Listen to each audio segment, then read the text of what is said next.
Siapkan doa ngancam Tuhan. Neno Warisman gabung Partai Gelora, siap menangkan Prabowo Gibran. Denny Siregar ngakak, auto kalah kena doa palsu. Dan jangan kau tinggalkan kami dan menangkan kami. Karena jika engkau tidak menangkan, kami khawatir ya Allah. Kami khawatir ya Allah. Tak ada lagi yang menyembahmu ya Allah. Halo, selamat datang di channel Redaksi Jurnal bersama JJ. Masih ingat Neno Warisman yang viral pada Pilpres 2019? Saat itu Neno Warisman dengan lantang menyuarakan ganti presiden 2019. Ia juga menjadi viral lantaran doa yang dipanjatkan menjadi kontroversial yang berbunyi, "Kalau Allah tak menangkan kami, Prabowo Sandi, maka khawatir tak ada lagi yang menyembahmu lagi." Dan di Pilpres 2024 ini, Neno kembali datang. Nenek Neno telah memutuskan menjadi kader baru Partai Gelora. Ia diperkenalkan dalam perayaan HUT keempat Partai Gelora yang digelar secara daring Sabtu 28 Oktober malam. Neno Warisman yang selama ini juga dikenal sebagai aktivis sekaligus aktris lawas, diusung sebagai calon anggota legislatif Partai Gelora di daerah pemilihan Dapil Jawa Timur 3 meliputi wilayah Banyuwangi, Situbondo, dan Bondowoso. Bahkan, deklarator gerakan 2019 ganti presiden tersebut dinyatakan siap memenangkan pasangan Capres-Cawapres Prabowo Subianto dan Gibran Raka Buming Raka di Pilpres 2024. Nenek Neno juga mengatakan masa depan Indonesia adalah milik anak muda sekarang, bukan orang tua, sehingga perlu diberikan ruang lebih agar mereka berperan, sebab anak muda memiliki kemampuan melampaui orang tua. Bahkan nih, pada kesempatan ini, Neno Warisman membacakan puisi bertemakan cinta dalam rangka memperingati HUT keempat dan peringatan Hari Sumpah Pemuda ke-95 tahun 2023. Dalam puisi ini, Neno menyindir soal peran anak muda yang kerap dikangkangi oleh pertarungan politik, di mana suaranya hanya diperebutkan, tapi tidak diberikan peran. Melihat keputusan Neno Warisman yang bergabung dengan Partai Gelora, pegiat media sosial Denny Siregar pun tidak bisa menahan tawa.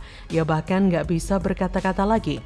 Bahkan dalam cuitannya yang lain, Denny Siregar juga membagikan sebuah foto Neno yang sedang menerukan kata-kata Gibran. "Gibran, tenang, saya ada di sini." Kalau nenek Neno sudah keluar dari sarangnya, tinggal lihat dong bagaimana tingkah polanya saat kampanye nanti. Apakah dia akan membacakan puisi? Ataukah mungkin melantunkan doa-doa yang memecah belah bangsa dan bahkan mengancam Tuhan? Saya yakin Prabowo yang pernah memiliki pengalaman didukung oleh Neno pastilah tepok jidat karena sudah pasti blundernya memainkan agama untuk kepentingan politik. Karena sudah menjadi bukti yang cukup jelas bahwa inilah yang sedang dimainkan oleh kubu sebelah. Mereka berpolitik tapi menggunakan label agama karena inilah yang memang mau mereka manfaatkan. Memanfaatkan agama lebih mudah ketimbang menjual program kerja. Tak perlu capek-capek meyakinkan masyarakat melalui program kerja, visi misi, track record, dan apa yang akan dilakukan. Cukup dengan jualan agama, pasti beres. Dengan tameng agama, jadilah mereka sebagai sosok paling benar dan suci. Sedangkan pihak yang menjadi lawan mereka adalah antagonis yang jahat. Biasanya nih, orang-orang yang berpandangan sama akan berkelompok. Sama saja dengan orang-orang waras yang melihat pemilu sebagai pesta demokrasi seperti kita-kita ini. Berdiri di sisi yang sama, yaitu mendukung orang baik yang sama-sama melihat pemilu sebagai sebuah kewajaran dalam negara demokrasi. Beda dengan para pendukung ataupun pentolan-pentolan yang ada di kubu Om Bowo yang melihat pemilu sebagai jihad atau perang, yang tidak segan mengkafirkan orang lain di luar kubu mereka. Walaupun yang dikafirkan itu sama agamanya. Dan saya yakin jika nanti nenek Neno berkampanye, ceramahnya isinya malah provokasi dan marah-marah gak karuan dan bahkan mengancam Tuhan. Tentu bukan mendapat simpati ya, tapi malah mendapat limpahan elektoral yang buruk.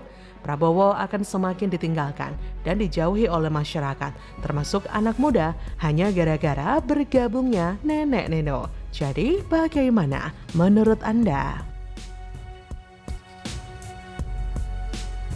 Suasana di Kertanegara 4 semuanya sangat bahagia dengan kemenangan yang diraih untuk Pak Prabowo membawa wajah gembira, semuanya bertakbir.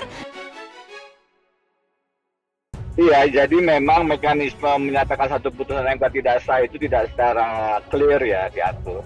Tetapi pasal 17 Undang-Undang Kekuasaan Kehakiman ayat 6-nya dengan jelas mengatakan jika ada benturan kepentingan putusan menjadi tidak sah. Telak, Gibran terancam batal jadi cawapres Prabowo. 5 warga Solo minta MK larang Gibran jadi cawapres. Kemudian ayat 7 pasal 17 itu menjelaskan lebih lanjut bisa dilakukan pemeriksaan ulang terhadap perkara yang ada benturan kepentingan tersebut.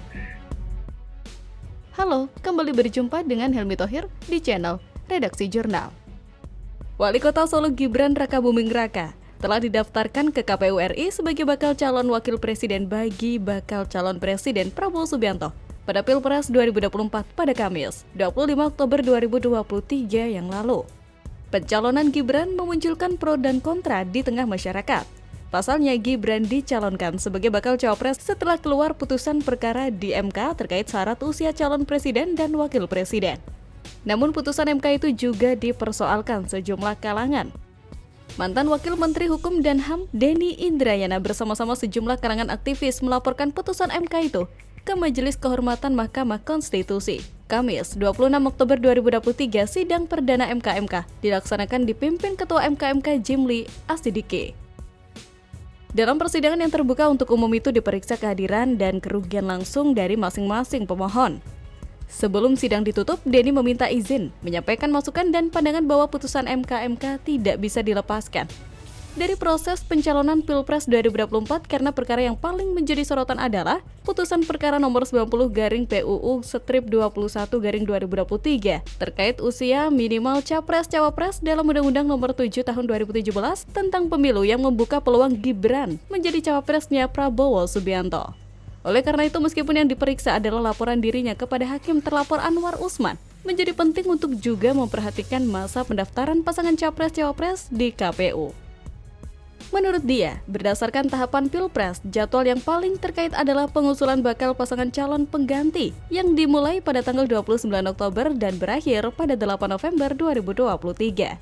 Karena itu, dia menilai penting untuk putusan MK diterbitkan sebelum batas akhir pendaftaran di tanggal 8 November 2023.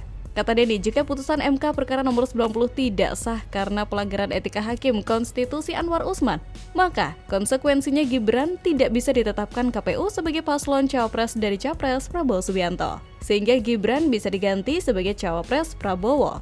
MK mengaku tak menutup peluang putusan etik yang dihasilkan nanti dapat membatalkan putusan MK nomor 90/PUU/21/2023 terkait syarat usia capres-cawapres. Dalam laporannya, Denny meminta agar putusan MK dapat membatalkan putusan MK tersebut. Seandainya terbukti Hakim Konstitusi melanggar etik dan pedoman perilaku hakim dalam memutuskan gugatan usia capres dan cawapres. Di tengah kontroversi putusan nomor 90/PUU/21/2023, bahkan 5 warga Solo meminta MK menguji ulang pasal 169 huruf Q UU Pemilu terkait syarat usia capres dan cawapres. 5 warga yang menguji pasal syarat usia capres atau cawapres terakhir mengaku dirugikan atas keluarnya nomor 90/PUU/21/2023 tersebut. Ada beberapa hak konstitusional mereka yang diklaim terlanggar, yaitu hak atas jaminan, perlindungan, dan kepastian hukum yang adil, hak untuk memperoleh yang sama dalam pemerintahan, serta hak untuk bebas dari perlakuan diskriminatif. Tidak terdapat indikator objektif dalam menentukan seseorang telah dinyatakan matang dan berpengalaman. Namun setidaknya dalam penalaran yang wajar, seorang gubernur dengan populasi penduduk dan kompleksitas permasalahan lebih matang dan berpengalaman daripada seorang bupati atau wali kota. Oleh karena itu, kelima warga Surakarta tersebut meminta MK untuk membatasi apa yang dimaksud sebagai pilkada dalam amar putusan nomor 90/PUU/21/2023 dengan hanya memberlakukannya untuk pilkada tingkat provinsi. Bisa dibilang dan disimpulkan bahwa potensi Gibran menjadi cawapres Prabowo memang berpotensi gagal. Tapi apakah aduan itu bakal disetujui MK? Saya masih belum yakin, karena mau dituntut 1000 kali juga rasanya percuma. Keajaiban hanya berpihak pada kelompok sebelah. Mana mungkin berharap mereka menghancurkan keajaiban itu? Betul? Jadi bagaimana kalau menurut Anda?